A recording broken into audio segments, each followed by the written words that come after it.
हरे राम राम राम हरे हरे, हरे कृष्ण कृष्ण कृष्ण हरे हरे, हरे राम राम राम हरे हरे, हरे कृष्ण कृष्ण कृष्ण हरे हरे, हरे राम राम राम हरे हरे, हरे कृष्ण कृष्ण कृष्ण हरे हरे।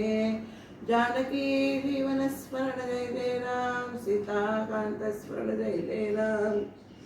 गणेश शारदा चैव सद्गुरु सज्जनस्तथा, आराध्य दैवतं गुह्यं सर्वं मे रघुनन्दना। गुरुर्ब्रह्मा गुरुर्विष्णु गुरुर्देवो महेश्वरा, गुरुः साक्षात् परब्रह्म तस्मै श्री गुरवे नमः। शुकासारिखे पूर्ण वैराग्य जाचे, वसिष्ठा परी ज्ञानयोगेश्वराचे, कवी वाल्मिका सारिखा मान्य ऐसा, नमस्कार माझा सद्गुरु रामदासा। मला वाटते अंतरित्वा वसावे, तुझ्या दासबोधासी स्वाबोध व्हावे। अपत्या परी पाववी प्रेम ग्रासा, महाराज या सद्गुरु रामदासा। राजाधिराज प्रभु रामचंद्र महाराज की जय, सद्गुरु श्री समर्थ रामदास स्वामी महाराज की जय, सद्गुरु श्री स्वामी समर्थ महाराज की जय, सद्गुरु श्री ब्रह्म चैतन्य स्वामी महाराज की जय। जय जय रघुवीर समर्थ। श्री रामरायांच्या चरणी, श्री स्वामींच्या चरणी, श्री समर्थांच्या चरणी आणि महाराजांच्या चरणी आणि आपणा सर्व श्रोत्यास वंदन करून आपण आज दशक 6वा समाज 10वा अनिर्वाच्य निरूपण या विषयावर आपल्याला निरूपण करायचं आहे। तत्पूर्वी सद्गुरूंना प्रार्थना करून आपण विवरणास सुरुवात करूया।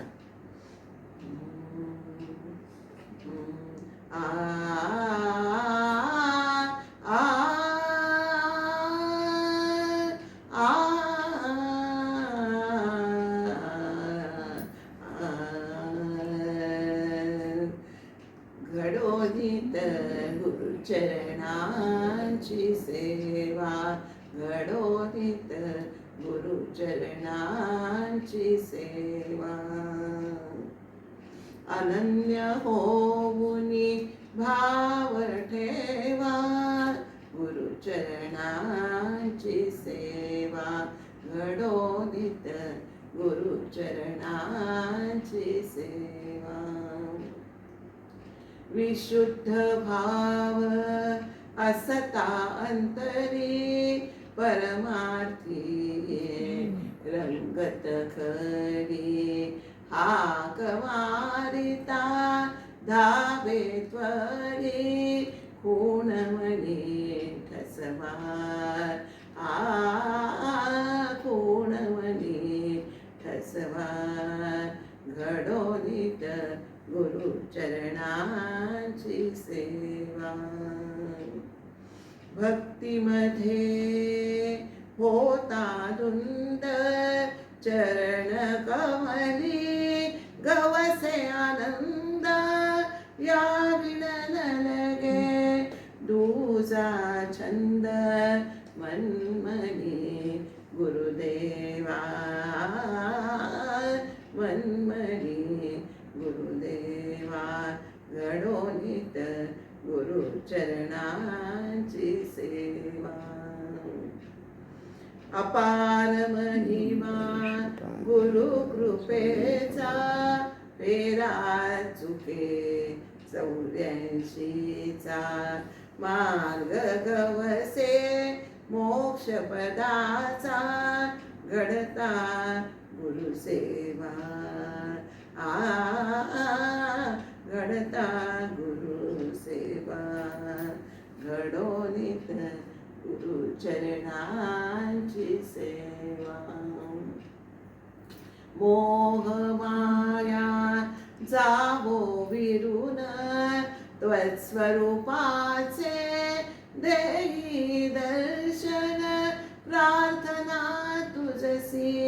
करी शकून जाणून घे बाबा, जाणून घे बाबा, घडोनीत गुरुचरणांची सेवा, अनन्य होनी भाव ठेवा, गुरुचरणांची सेवा, घडोनीत गुरुचरणांची सेवा, घडोनीत गुरुचरणांची, गुरुचरणांची, गुरुचरणांची सेवा.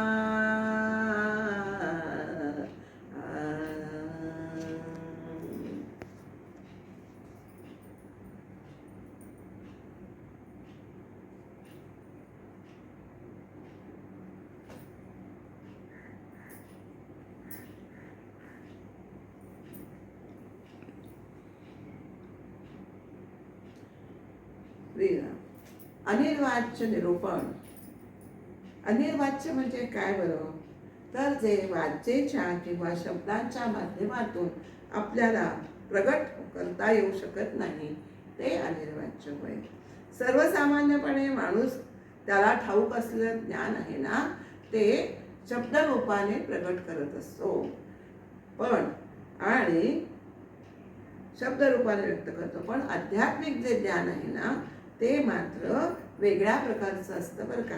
ते शब्दात सांगू म्हटलं तरी ते सांगता येत नाही, आणि सांगितल्याशिवाय आपल्याला राहत नाही. तर मानवी जीवनातील सर्व ज्ञान हे कसं आहे? भौतिक पातळीवरचं आहे. भौतिक पातळीवर असल्याने ते सहजपणे शब्दरूपाने व्यक्त करता येते. पण आध्यात्मिक ज्ञान हे मात्र अत्यंत गूढ असं आहे, सूक्ष्म आहे. ते आपल्याला प्रगटपणे शब्दातनं व्यक्त करता येत नाही. त्याचं वर्णन हे आपल्याला अतिमानवी ब्रह्मज्ञान हे असल्यामुळे आपल्याला ते वर्णन करता येत नाही. म्हणूनच त्याला अनिर्वाच्य निरूपण असं म्हटलेलं आहे.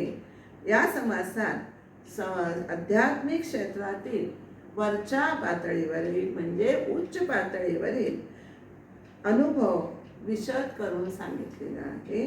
अत्यंत गहन अशा विषयावर श्रोता आणि वक्ता यांचा संवाद समर्थांनी येथे अत्यंत खुबीने मांडला आहे बरं का. विषय अवघड आहे, गहन आहे, तरी सुद्धा सोप्या आणि सहज शब्दात समर्थांचे ते पटवून देण्याची हातोटी आहे. त्यामुळे तो विषय हा आपल्या सर्वसामान्यांच्या अंतरात अत्यंत सुंदरपणे अंतःकरणात उतरतो आणि शिष्याच्याही अंतःकरणात तो उतरत असतो. मानवी व्यवहारातील ज्ञानामध्ये आपल्याला सगळ्यांना माहिती आहे, मानवी व्यवहारातील ज्ञानामध्ये ज्ञाता, ज्ञेय आणि ज्ञान अशी त्रिपुटी असते. ह्या तीन गोष्टी त्याच्यामध्ये येतात. ज्ञाता, ज्ञेय आणि ज्ञान ह्या तीन गोष्टींना त्रिपुटी असं म्हणतात.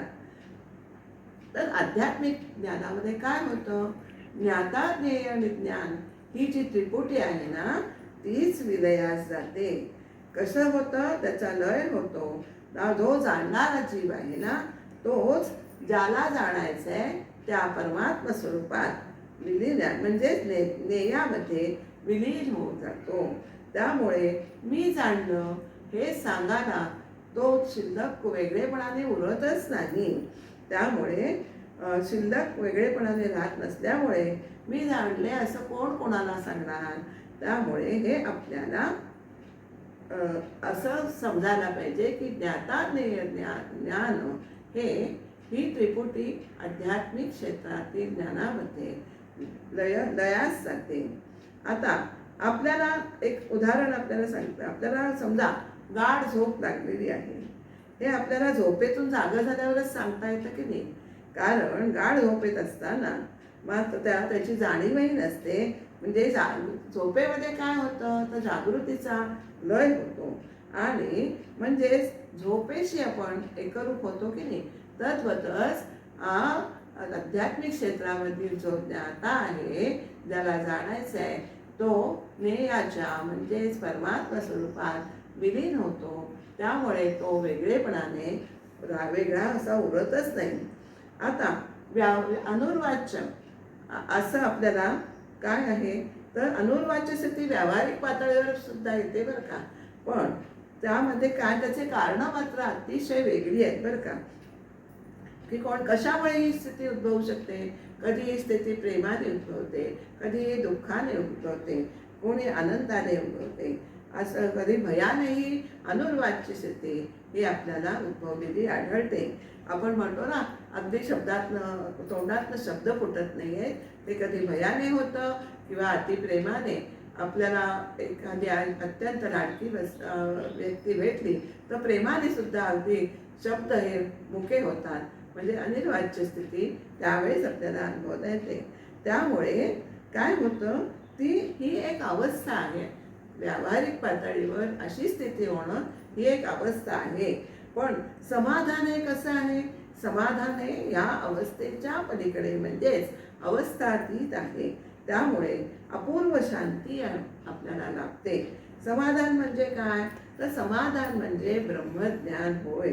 शुद्ध ब्रह्मप्राप्ती, केवलानुभव, याला समाधान म्हटलेलं आहे. अर्थ ह्याचंच विवरण आपल्याला या समासातनं बघायचं आहे.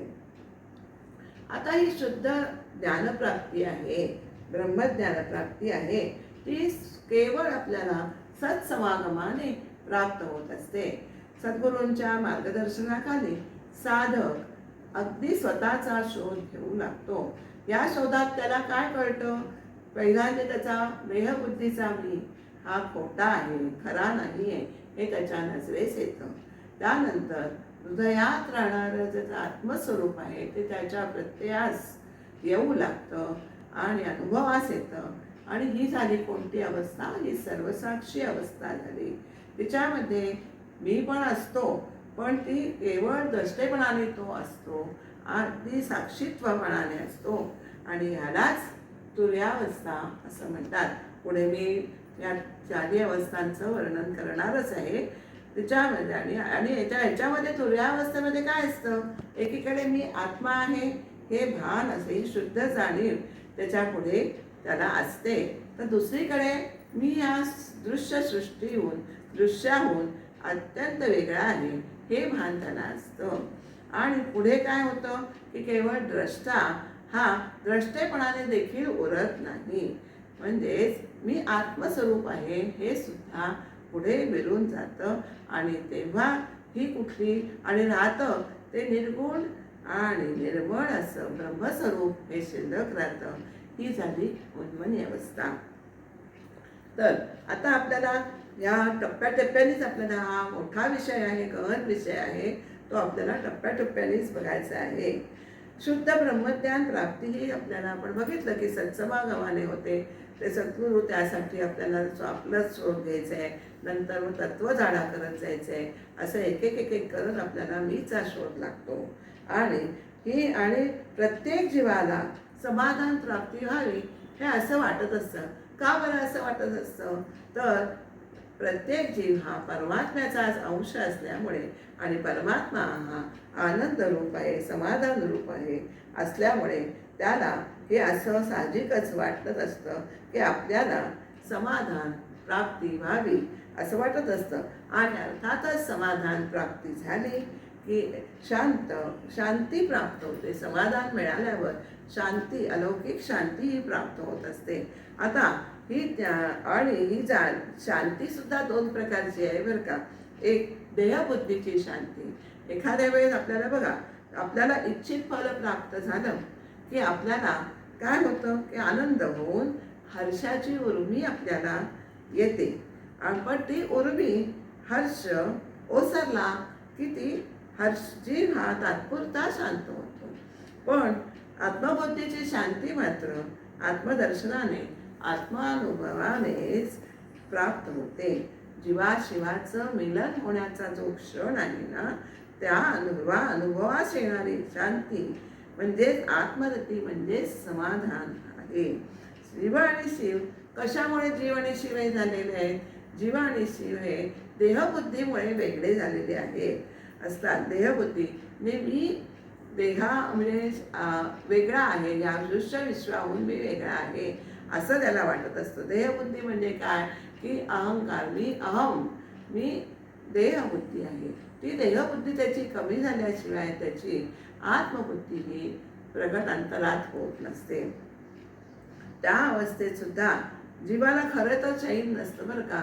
मी देह आहे म्हटलं तरी त्याला चैन पडत नसतं. त्याच्या अंतरी वेगळी तळमळ, अशांतीही नित्य असते. पण त्या क्षणी जेव्हा जीवाचे शिवाशी मिलन होते, तेव्हाच तादात्म्य पण होते, तेव्हा जीवाचं हे जीव पण लोपलं जातं. जीव आणि शिव ऐक्य जेव्हा होतो, तो क्षण जेव्हा येतो, तेव्हा जीव हा शिवामध्ये विलीन होतो, तादात्म्य पावतो आणि त्याचा आणि जो त्याला अनुभव येतो, ते समाधान मिळते, ते खरोखरच अनुर्वाच्य आहे. ते शब्दाने सांगता येत नाहीये आणि ह्यालाच आपण आत्मिक समाधान असं आपण म्हणतो.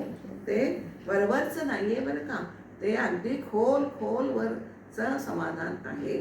सत्संगतीशिवाय आपल्याला हे समाधान प्राप्त होण्याचा मार्ग दिसत नाही. त्यामुळे आपल्याला सत्संगती करणं हे अत्यंत गरजेचं आहे.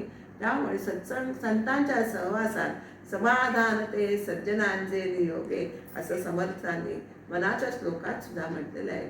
खरोखर संत संगत केलं की आपल्याला समाधाने अत्यंत आपल्याला प्राप्त होतं आणि त्या समाधानात आनंदाचे डोही आनंद तरंग, आनंदाची अंग आनंदाची म्हणजे आनंद, सगळीकडे आनंदच भरून राहिलेला आहे.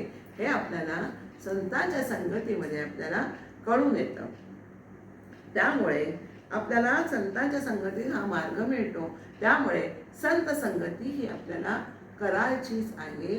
आणि त्यामुळे मार्गदर्शन काय करतात सद्गुरू, तर प्रथम मी कोण याचा आपण शोध घ्यायचा आहे. तेव्हा तो शोध घेता आत्मस्वरूप साक्षात्कार होतो. आणि त्यावेळेस काय होतं की जो खोटा मी आहे म्हणजे देहबुद्धीचा जो मी आहे तो नाहीसा होतो आणि त्याची समाधी लागते. आणि मग काय होतं की मी ब्रह्म आहे हा अनुभव त्याला येतो. आणि हीच आपण मग अशी बघितलंय की सर्व साक्षीत्वाची अवस्था आहे. आणि मग जिकडे काय होतं जसं ही सुद्धा अवस्था नाहीशी होते आणि जिकडे पाहावे तिकडे ब्रह्मच ब्रह्म अशी स्थिती येते. आपल्याला एक अभंगातला चरण थोडा म्हणून दाखवते. गाऊ नाचू विठो तुझा करू अनुवाद, जिकडे पाहे तिकडे सर्वमय गोविंद गोविंद गोविंद, जिकडे पाहे तिकडे सर्वमय गोविंद गोविंद गोविंद गोविंद गोविंद. गाऊ नाचू विठो तुझा करू अनुवाद. सगळीकडे परब्रह्म हे भरलेले आहे अशी आपल्याला अनुभव येतो, अशी आपली स्थिती होते. आणि तेव्हाच हे पूर्ण समाधान आपल्याला प्राप्त होतो. आणि जो स्वतःचा शोध घेतो ना त्यालाच खरी गुरुकृपा म्हणजे काय हे समजतं. आणि मग पुढे आत्मवस्तू स्वभाव चालूभावाने त्याला आपोआप कळायला लागते. आत्मवस्तू म्हणजेच परब्रह्म हे त्याला आपोआप कळू लागतो. पण मनाचा निश्चय काय करायचा आहे, बुद्धीचा निश्चय करायला लागतो की काय आपल्याला करायचं आहे की पहिला मी कोण आहे याचा शोध घ्यायचा आहे. आणि तो शोध घेता असताना पाहता आपली त्याची साधकाची समाधी लागते, शिष्याची समाधी लागते. आणि आता आपल्याला हे बरेच वेळा सांगून झाले पण समर्थही आपल्याला सांगतात की आपलं स्वरूप आहे ते मूळ स्वरूप आहे, त्याचा आपल्याला शोध घ्यायचा आहे. आणि आपलं मूळ स्वरूप नीट प्रकारे शोधू लागलो म्हणजे आपल्या अंतरात उतरायचं आहे. आणि त्या अंतरात उतरून की आपल्याला बघायचं आहे आपलं आत्मस्वरूप कसं आहे. त्यासाठी आपल्याला देहबुद्धीचा तत्वझाडा, आपली देहबुद्धी नाहीशी वेळेला काय करायला लागतं तत्वझाडा. आपल्या सगळ्यांना सांगितलेलं आहे की आपला देह हा 82 तत्वांचा बनलेला आहे, हे तत्व म्हणजे मी नाही, या तत्वात मी बसत नाही, असं करता करता करता एक एक तत्व त्या तत्वात विलीन केलं की आपला शेवटी उरतं, शिल्लक उरतं ते परब्रह्म. आपण जसं कपड्यांचं गाठोडं, त्यातला एक एक कपडा काढला की गाठोडं राहतं का, तसं तद्वतच आपण हे 82 तत्वांचं गाठोडं आहे, ते एक एक तत्व त्या त्या तत्वात विलीन केल्यावर गाठोडं, देहाचं गाठोडं उरतच नाही, केवळ शुद्ध परब्रह्म आत्मस्वरूप हे आपलं शिल्लक राहतं. आणि म्हणजे ह्यासाठी काय आहे, अशाश्वत मी आहे तो आपल्याला बाजूला करायचा आहे आणि आत्मवस्तू शिल्लक राहते आणि तेच खरं समाधानाचं स्थान आहे आपल्याला. आता आपल्याला मगाशी मी म्हटलं तुर्याचा विषय एकदमच आला, पण त्याच्या आधी देहाच्या जागृती, स्वप्न, सुषुप्ती आणि तुर्या या म्हणजे सर्व साक्षरी तुर्या अवस्था असं तिला म्हटलं जातं. आता ही ह्या पलीकडे सुद्धा या पहिल्या 3 अवस्था आहेत, जागृती, स्वप्न, सुषुप्ती या देह पातळीवरच्या आहेत आणि तुरिया ही अवस्था सुद्धा तसं पाहिलं तर त्याच्यामध्ये मन आपलं असतं, जागं असतं. त्यामुळे तुर्या सुद्धा मन हे सुद्धा आत्मवस्तूपेक्षा हे सूक्ष्म आहे, जड आहे. त्या सूर्या मन हे आत्मवस्तूपेक्षा जड आहे. त्यामुळे ते आपल्याला माहिती आहे की इंद्रिय 11वं इंद्रिय असं म्हणून आपण मनाला म्हणतो, 11वं इंद्रिय आहे. त्यामुळे ते सुद्धा जडामध्ये येतं आणि हे आपल्याला जड आहे म्हणून ते सोडायचं आहे. म्हणून या 4 अवस्थांच्या पलीकडे जी अवस्था आहे ना, ती उन्मनी अवस्था आहे. तिथे मनच उरत नाही, म्हणजे मन हे परब्रह्म स्वरूपात विलीन केलं जातं. न मन अशी अवस्था आपली त्यावेळेला होते आणि तेथेच आपल्याला पूर्ण समाधान प्राप्त होतं. पण ते शब्दात सांगता येत नाही आणि म्हणून त्याचं समाधानाचं आपल्याला शब्दात वर्णन करता येत नाही. समाधान हे सांगता येत नाही, पण आपल्यासारख्या लोकांना ते सांगितल्याशिवाय कळत नाही. म्हणून सर्व संत हे समाधानचा जो अनुभव आलेला आहे ना, तो शब्दात मांडण्याचा प्रयत्न करून ते जास्तीत जास्त आपल्याला आत्मस्वरूपाची शब्दरूपाने का होईना ओळख व्हावी याची त्यांच्या अंतरीची तळमळ असते, म्हणून ते शब्दात मांडण्याचा प्रयत्न करतात. वास्तविक त्यांना माहिती आहे की हे समाधान हे शब्दातीत आहे. आता इथे पुढे आपल्याला शब्द आणि अर्थ शब्दात सांगता येत नाही, शब्द आणि अर्थ संबंध आपल्याला समर्थाने इथे ते व्यक्त केलेलं आहे. शब्द हे मायेच्या प्रांतात येणारे आहे, त्यामुळे शब्द हा विरून जातो, पण त्याचा अर्थ मात्र हा सूक्ष्म आहे. त्यामुळे शब्द जरी विरून गेला तरी त्याचा अर्थ हा सूक्ष्म आहे आणि तो आपल्याला शब्द विरून गेला तरी त्याचा अर्थ हा कायमस्वरूपी लक्षात राहतो. समर्थ येथे आपल्याला शब्दांच्या 2 छटा 2 अंगांचं आपल्याला वर्णन करताना दिसतात, स्वरूप स्पष्ट करतायत. काय आहे, समर्थ म्हणतात शब्दाचा उच्चार आणि शब्दाचा अर्थ या 2 संकल्पना इथे समर्थाने आपल्याला स्पष्ट केलेल्या दिसतात. उदाहरणार्थ सांगते, बाबा हा शब्द उच्चारला की मुलाने आपल्याला हाक मारली असं लक्षात येतं, पण बाबा या शब्दातून वडील समोर आल्यानंतर त्या बाबा या शब्दाला काही अर्थ उरत नाही, म्हणावा तसा अर्थ उरत नाही. बाबा ही व्यक्ती समोर आलेली आहे, म्हणजे बाबा या शब्दाचा अर्थ कळून आल्यावर बाबा हा शब्द हा विरून जातो, त्यामुळे तो शब्द मागे पडतो. म्हणजे शब्द उच्चारला की तो संपून जातो, पण अर्थ मात्र कायम राहतो. या आता अर्थाचे सुद्धा 4 प्रकार आहेत बरं का, शब्दार्थ, वाच्यार्थ, लक्षार्थ आणि गुह्यार्थ. आपल्याला हे शब्दाचा एक साधा अर्थ असतो, वाच्यार्थ काय म्हटलंय, शब्दार्थ, वाच्यार्थ. आपण गुह्यार्थ आणि लक्षार्थ हे बरे आपल्याला सद्गुरूंच्या मुखानेच निरूपण ऐकून हे समजून घ्यावे लागतात.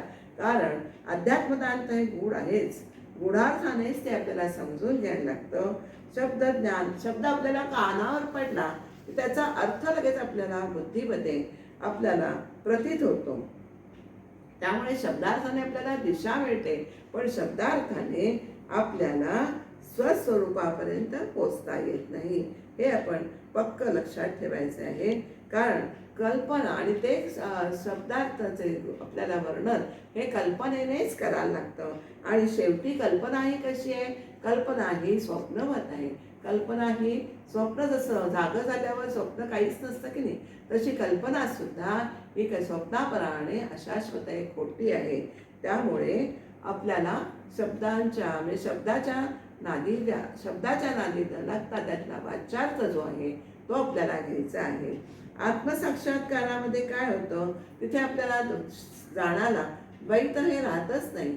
शब्द जाणणारा किंवा शब्द बोलणारा हा असं वेगळं राहतच नाही. आणि शब्द हे शेवटी मायेच्या प्रांतातले आहेत, त्यामुळे ते जड आहेत. आणि अनुभवणारा आणि अनुभव घेणारा हे एकच असतो. त्यामुळे मग कोण कोणाला अनुभव सांगणार? म्हणून ते अनिर्वाच्य असं त्याचं नाव आपल्याला. शब्दसृष्टी कशातनं निर्माण झाली आपल्याला सगळ्यांना माहिती आहे का? आपल्याला शब्दांना सांगता येईल की शब्दसृष्टी ओंकार, प्रणवरूप ओंकारातून निर्माण झाली आहे. जर शब्द आणि अर्थ हे प्रणवच असेल तरच त्याला शब्द आणि शब्दाच्या अर्थाला अर्थ आहे. त्यामुळे प्रणव ओंकारापर्यंत आपल्याला हे शब्दचा अर्थ हा घेऊन जातो, सूक्ष्म होत होत. त्यामुळे आपल्याला हे शब्द आणि अर्थांचा संबंध कसा आहे? तर धान्य आणि भूस, आपल्याला सगळ्यांना माहिती आहे की धान्य हे कवचामध्ये त्याच्यावरती आवरण असतं. आपण भातकण म्हणतो की नाही, तो भातकण सोलला की आतमध्ये दाणा असतो आणि ते काढले की निखळ दाणे आपल्याला भेटतात. धान्य आपण पाखडलं की भूस हे उडून जातं. त्याप्रमाणे शब्द हे विरून जातात आणि त्यातला अर्थ मात्र हा आतील गरासारखा, म्हणजे आतील दाण्यासारखा आहे. त्यामुळे तो आपल्याला लक्षार्थ हा गरासारखा आहे आणि दाण्याप्रमाणे असतो. शब्द विरतात पण अर्थ हा कायम राहतो. याप्रमाणे आपण शब्द आणि अर्थ याचं विवेचन आपल्याला बघितलेलं आहे. त्यामुळे पुढे आता या नंतरच्या ओवीतनं समर्थ काय सांगतात? शब्दाकरता वस्तुभासे, वस्तुभाता शब्दनासे. आपल्याला हे काय करायचं आहे तर आपण पुढे ओवीप्रमाणे थोडंसं बघणार आहोत.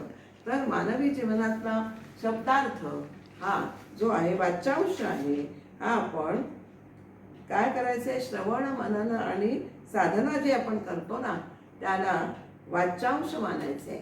श्रवण, मनन आणि साधना आपण जे करतो त्याला वाच्यांश मानायचे.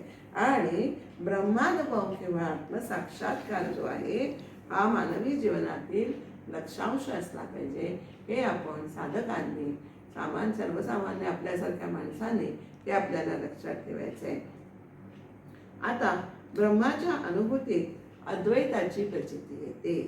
त्यामुळे ब्रह्म आणि त्याची अनुभूती, मग अशी आपण थोडक्यात हा विषय बघितलाय.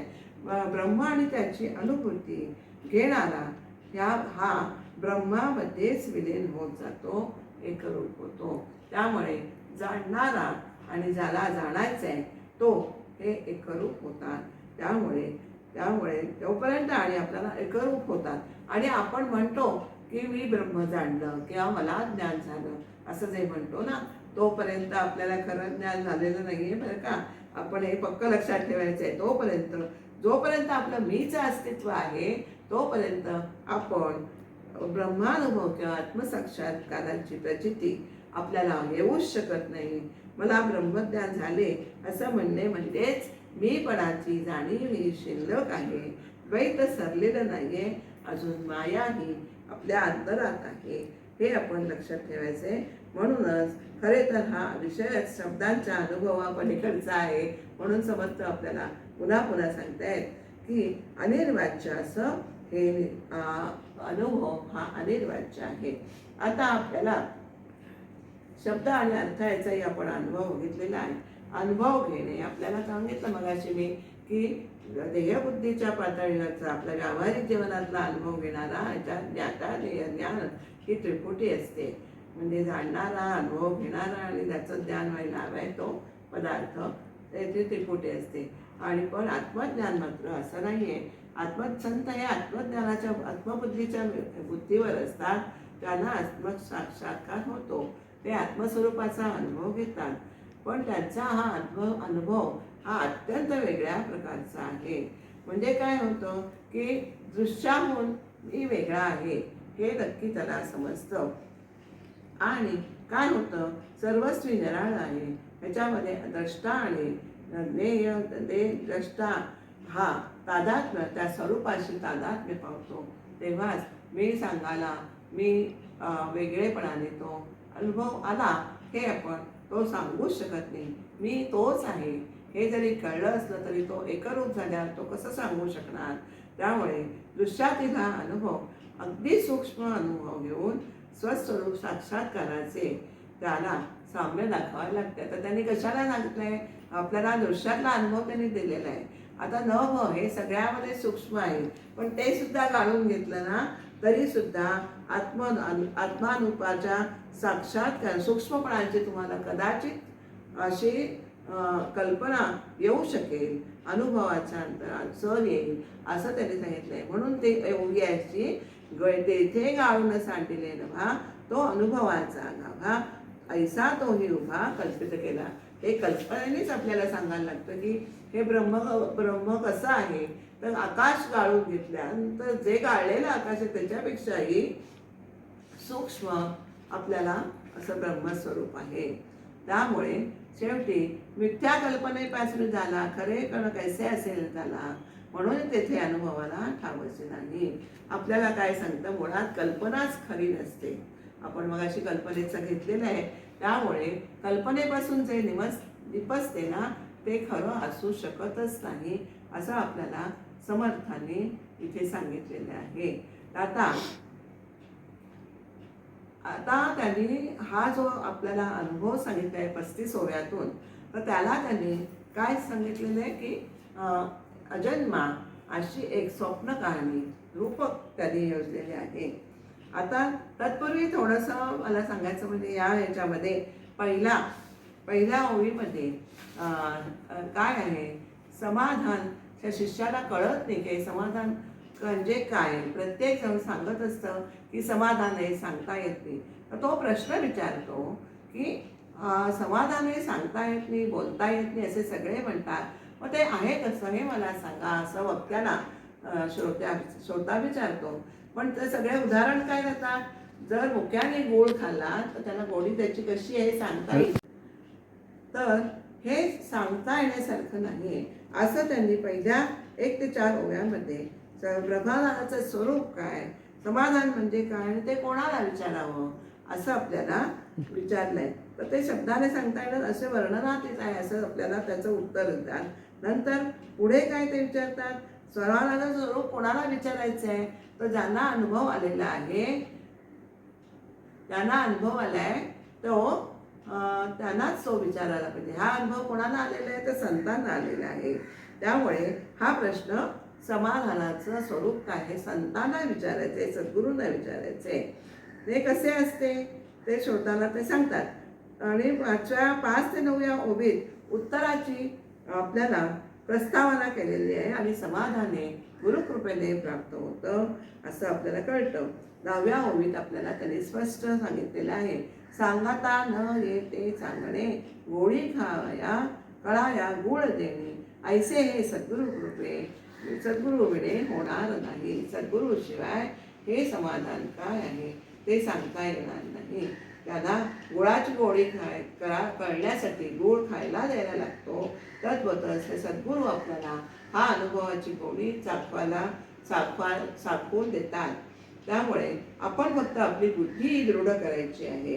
नंतर 11 ते 13 त्यांनी आपला मीपणा हा मोडल्यानंतर हा अनुभव आपल्याला येतो असं त्यांनी आपल्याला सांगितलेलं आहे.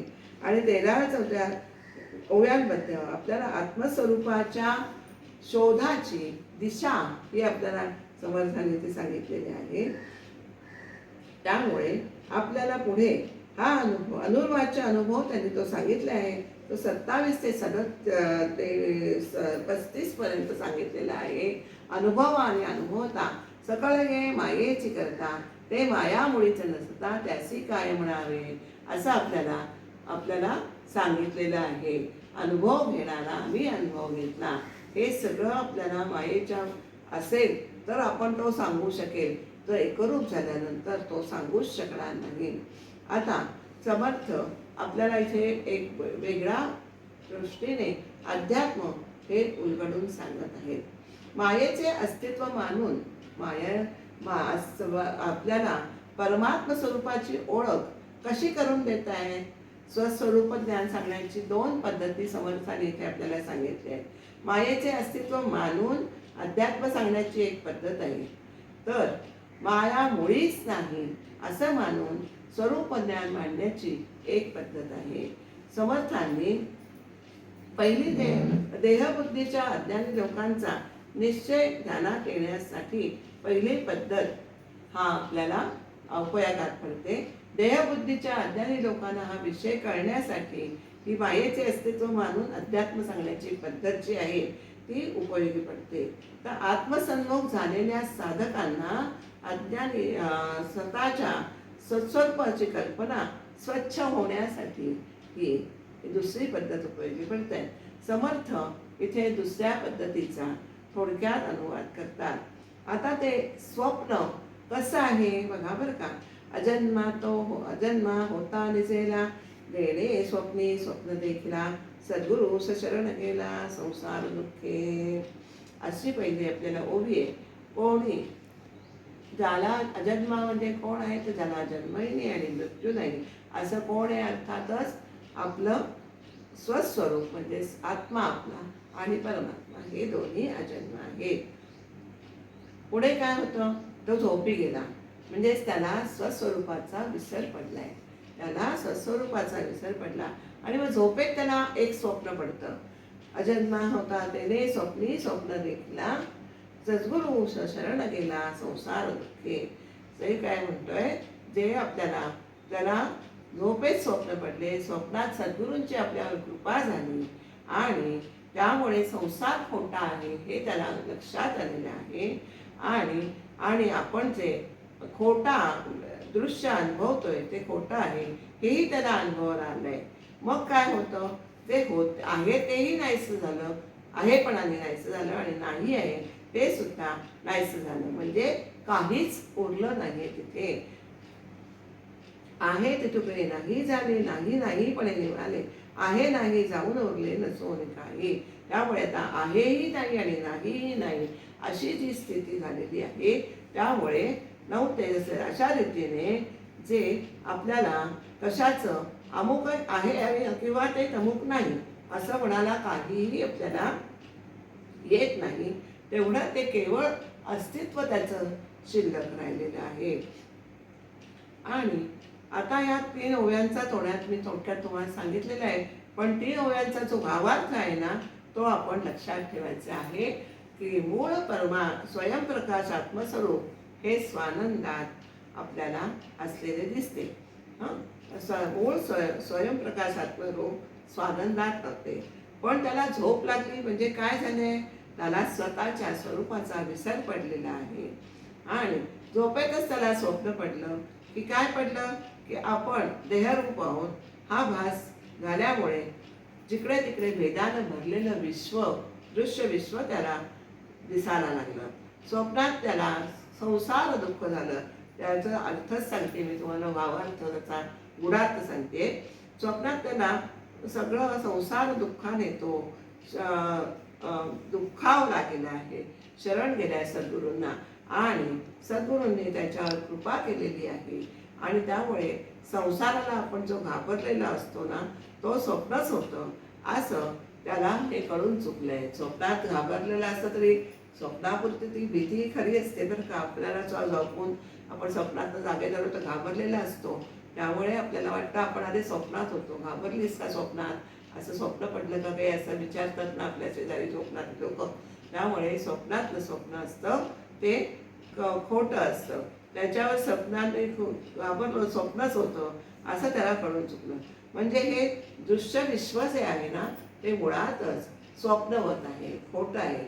आपल्याला जर आत्मस्वरूपाची जागृती आली तर ते दृश्य विश्व हे लटकं आहे हे आपण ह्याच्यामध्ये माया ब्रह्मनिरूपण किंवा सार शोधन हे जे आपण आधीचे समाज बघितलेले आहेत ना, त्याच्यामध्ये आपल्याला हे कळून होतं की हे दृश्य विश्व हे मुळात स्वप्नवत आहे आणि ते आपण खरे मानून त्याच्यामध्येच कल्पनेचा व्यवहार करतो. आपण बघितलं कल्पनेचा स्वप्नातला व्यवहार खरा असतो का? नसतो. आपण व्यवहार पैसे मिळाले, भरपूर पैसे मिळाले, खर्च केला, लोकांना पैसे दिले, सगळा व्यवहार केला, पण उठल्यावर तो व्यवहार राहतो का? नाही, तो कल्पनेचा व्यवहार असतो. ते स्वप्नातील स्वप्नाप्रमाणेच असतो. आणि मी वेगळा आहे आणि अज्ञानी आहे, तर सद्गुरू हे ज्ञानी आहेत आणि वेगळे आहेत. हे त्यांना मी शरण गेलेलो आहे असं स्वप्नात त्यांना दिसतं. म्हणजे स्वप्नात जे जे प्रत्यक्ष पाहिले ते नाहीपणाने व्यर्थ ठरलं. स्वप्नात जे जे माझे आपण प्रत्यक्ष पाहिलेलं आहे ते सगळे नाहीपणानं हे व्यर्थ ठरतं. तसे देहबुद्धीवरून अज्ञान विरलं की आपल्याला काय होतं की आपल्याला विरलं की एकंदर संसाराबद्दल आपल्याला असंच वाटतं की हा संसार खोटा आहे, संसार हे एक दीर्घ स्वप्न आहे असं आपल्याला आता 21 समासीमध्ये सुद्धा समर्थांनी सांगितलेले आहे. संसार हे दीर्घ स्वप्न आहे, ते तुमचं कधी संपेल तेव्हा तुमच्या लक्षात येईल की हे सगळं दृश्य विश्व हे खोटं आहे. त्यामुळे देहबुद्धी मरून अज्ञान मिळणं हे अत्यंत गरजेचं आहे. आणि अनुभव आणि ह्याचा अनुभव असा असतो की आपल्याला केवळ असते आणि हे सगळं मानवी कल्पनांच्या पलीकडे आपलं आत्मस्वरूप आहे असं आपल्याला सांगता येईल. आणि ते केवळ असते, शुद्ध असते, हा त्याचा स्वभाव आहे. त्याला सत्ता असं म्हणतात. शून्यत्वातीत शुद्ध ज्ञान तेने झाले समाधान, ऐक्य रूपे भिन्नपण सहजते. आहे आणि नाही यात गवलेलं सारं विश्व हे लय पाहून फक्त शून्य होतं आणि त्या शून्याच्या पलीकडे आपलं शुद्ध आत्मज्ञान असतं आणि ते प्राप्त झालं तरच आपल्याला समाधान प्राप्त मिळतो आणि आपण आणि आत्मा हा एकरूप होऊन ह्या अभिन्नपणाच्या अनुभवाने आपल्याला सहज स्थिती प्राप्त होते. आपल्याला आता समर्थ पुन्हा हाच विषय शिष्याने विचारला म्हणून सांगतायत, पण आपण तरी तो सांगायचा नाहीये कारण आपल्याला वेळेची मर्यादा आहे. समर्थाने आपल्याला काय काय सांगितलेलं आहे तर की समर्थ सारखं वारंवार सांगतात हे अद्वैत तत्वज्ञानी असल्यामुळे ते सांगतात की ह्या दृश्य विश्व हे अगदी नादांत खोटे आहे, पण देहबुद्धीमुळे आपल्याला ते दृश्य विश्वच हे खरं वाटतं आणि त्यामुळे आपलं अज्ञानामुळे हे परमात्म स्वरूप आत्मस्वरूप हे झाकवलं जातं. हे दृश्याचं आवरण, अज्ञानाचं आवरण काढण्याचं काम हे आपल्याला सद्गुरू करत असतात आणि ते दृश्याचं आवरण काढलं की तिथे पूर्ण शुद्ध ब्रह्मज्ञान आपल्याला अनुभवास येतं असं आपल्याला समर्थांनी इथे सांगितलेलं आहे. आणि तेच आपण सगळ्यांनी आपल्या मनावर मिळवायचं आहे. त्यामुळे आपल्याला स्वतःला हा अनुभव यायला हवा असेल तर सद्गुरूंनी सांगितलेल्या मार्गावरून आपण त्यांचा ठाव, परमात्म्याचा ठाव घ्यायचा आहे. त्या मार्गावरून आपल्याला चालायचे. सद्गुरू ज्या मार्गाने गेलेले आहेत त्या मार्गावरून आपल्याला चालायचं आहे. आपल्याला हे वारंवार आपल्याला सांगायचे आहे. आपले ते समाधान म्हणजे शुद्ध निर्मळ अशी ब्रह्मस्थिती आहे ती आपल्याला अनुभवायची आहे आणि त्यामुळे ती अनुभवली की हे दृश्य विश्व हे दादांत खोटे हे हा अनुभव ठरलेलाच आहे. त्यामुळे आपल्याला त्या सद्गुरूंनी आपल्याला पुन्हा पुन्हा हे सांगितलेलं आहे इथपर्यंतचा. आणि तरी सुद्धा ते म्हणतात की स्वप्न आहे ना, तुला जी जागृती आली ही स्वप्नातली जागृती आहे, ती खरी जागृती नाहीये. खरी जागृती कधी येणार आहे तर तुम्ही स्वप्नात आपण जागृती कधी येणार आहे, दृश्याचा अनुभव लयाच्या अनुभवात विरला की तेव्हा शून्य रूप होतो आणि स्वरूपामध्ये आपण विरून जातो आणि तिथे मी अनुभव घेतला ही वृत्ती सुद्धा शिल्लक राहत नाही. तू जागा झालायस तरी सुद्धा तुझं स्वप्न अजून पूर्ण नाहीसे झालेलं नाहीये. मीच तो अजन्म आहे असं तू म्हणतोयस ना, असं तू म्हणतोय ते स्वप्नात म्हणतोयस. तुला जागेपणाची याचा अर्थ अजून स्वप्नातही स्वप्नाची वृत्ती ही तुझ्या मध्ये शिल्लक आहे. स्वप्नात तू जागा झालेला आहेस, तो खरा नाहीये. मीच तो अजन्मा आहे असं म्हणतोस, हे या अनुभवाचे लक्षण आहे. आणि हा अनुभव खरा असतो यात शंका नाही. याचा अनुभव तू, याच्यामध्ये भ्रम असतो, हे तुला लक्षात आलेलं आहे. संपूर्ण जागेपणा हा अनुभवाच्या पलीकडे आहे, तो शब्दाने सांगता येणार नाही असं आपल्याला समर्थ इथे सांगतायत. त्यामुळे समाधान ते म्हणून ते समाधान बोलताच न ये इसे जाणं, निशब्दाची ऐसी कोण ओळखावी. अशी ही निशब्दाची कोण आहे ती आपण ओळखायचे सद्गुरूंच्या सहवासात राहून. आणि त्यामुळे ही निशब्दाची खूण समाधान झालं की आपल्याला अंतरात बांधते. असं आपल्याला या समाधान याचं सांगता येण्यासारखं नाही. असं समाधान अनिर्वाच्य आहे. याचा हा असा अर्थ लक्षात घ्यायचा आहे. येथपर्यंत आपले सहावा समास, 6वा दशक आणि 10वा समास समाप्त झालेले आहे. पूर्वीच्या काळी सांगायचं म्हणजे, आता तुम्हाला थोडं असं सांगते की हाचा विषय ब्रह्मज्ञान देवशोधन हा समासाचं नाव आहे. पूर्वी हा समाज गुरु शिष्य जो संवाद आहे तो आपल्याला या 6 दशकापर्यंत संबंध आहे. तो इथे 6 दशकापर्यंत चाललेला आहे. म्हणजे पहिला जो दासबोधाचे 5 अवतार सांगितलेले आहेत. पहिला जो अवतार आहे दासबोधाचा तो जुना दासबोध अर्थात 21 समासी. त्यानंतर 7वा दशक, त्याआधी हा 6 दशकी दासबोध लिहायच्या आधीच झालेला होता. तो एक वेगळा स्वतंत्र ग्रंथ म्हणून होता. आणि 8वा दशकही ज्ञान दशक जो आहे तो आधी एक वेगळा ग्रंथ म्हणून अस्तित्वात आलेला होता. त्यामुळे हे 6 दशक झाले. त्यानंतर हे 6 नंतर 7, 8 असे ह्या 200 पानी 200 समासी दासबोधात हे जोडलेले आहेत. त्यामुळे इथे दासबोधाची गुरु शिष्य संवाद आहे किंवा साधन चतुष्टय आहे, अनुबंध चतुष्टय आहे, ते इथे आपल्याला संपलेलं दिसतं 6 दशकापर्यंत. त्यामुळे 6 दशके जुना दासबोध, नंतर 6 दशके दासबोध, 7वा ग्रंथ 7वा दशक हा त्यांनी आधीच लिहिलेला आहे. आणि 8वा आणि 200 समासी दासबोध अशा 5 अवतार दासबोधाचे धरले जातात. त्यामुळे अंततः हा दासबोध संपूर्ण कधी झालाय? 1600 साली शके 1600 मध्ये त्यांनी मार्गशीर्ष मासात ही जुळणी करायला सुरुवात केली. आणि 1603 मध्ये तो श्रींच्या सूचनेप्रमाणे कल्याण स्वामींनी पूर्ण करून दाखवला. म्हणून 6व्या दशकात जो आलेला आहे संवाद रूपाने श्रोता वक्ता बोध हा पूर्ण होत आहे.